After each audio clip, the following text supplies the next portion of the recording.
Треба да се засрамат сите оние кои протестираа гневни поради неразумното трошење, целосната нетранспарентност или беа вознемирени од естетскиот невкус. Скопје 2014 не бил налудничава крими концепција, туку загадочен план, планетарна мистика, која допрва ќе биде откриена. Муабетот беше дека бил откриен гробот на Александар Македонски и дека во одреден момент ќе се обзнани тој факт и дека треба да се пренесе преку Триумфалната порта, да пројде низ центарот и да биде внесен во археолошки музеј. Не знам, тоа вие го кажувате, не јас, не знам. Во таков тип установа треба да биде сместен и еден исклучителен транзицијски експонат, која е постојана постановка во секоја власт. Сепак, кога ќе сгусти уме да се тргне од постаментот, глумејќи лековарен полицаец од вицовите, кога некој постојано го зезнува, а нему, невинка кутринска роса, само доцна му текнува. Сега ние не сме наивни да му веруваме на тие, да речеме, приказни што ги презентираше Заев, меѓутоа и од странскиот фактор што разговаравме, Европска унија, стратешки партнери, дека тој процес е веќе при крај и после промени во една фаза, вика на 13 јануари сите одиме во Елисејска палата. Не знам, тоа вие го кажувате, не јас, не знам. Од таков настан ќе известува само владината новинска агенција, за разлика од сите други, таа не сечела, не лепела и не монтирала. Тоа што од јавноста се крие, тоа што вообичаено би требало да биде посебен свечен чин, само за да не бидат видени дипломите на децата, жените и останатите роднини.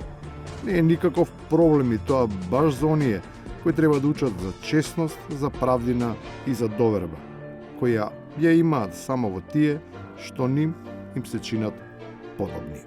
Информацијата ќе биде лиферувана таква какво што е, без скратување, без никакви други додавки, така да не гледам никаков проблем со тоа што не сме повикале, туку се обраќаме преку МИА. Има една слична тајна која вешто се крие и не се лиферува во јавноста, туку се држи во магла. Потребно е барем малку поголемо знаење за да се допре до незината суштина, која патем може да делува разочарувачки за тие што цврсто се уверени во незината отвореност. Изјавата на лидерот на ВМРО-ДПМН и на раководството е во овој парламентарен состав и под вакви услови не. Читајте го обратно тоа, секој интелигентен човек ќе свати, значи прифатливо е.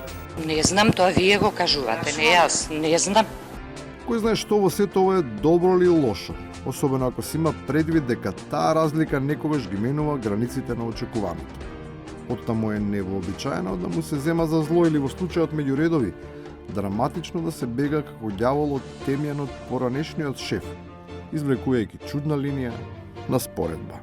Имате анонимус, кој што патем речено има повеќе слики со Груевски од било кој функционер во држава од ВМРО-ДПМН од актуелниве, што станува премиер.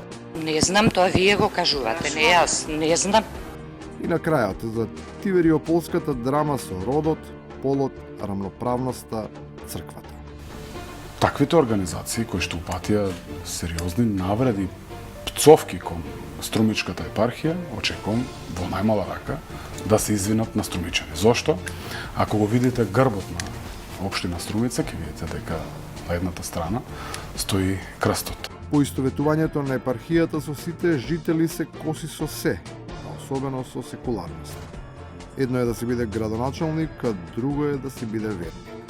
Ама секој со својот крст. Не знам, тоа вие го кажувате, не јас, не знам.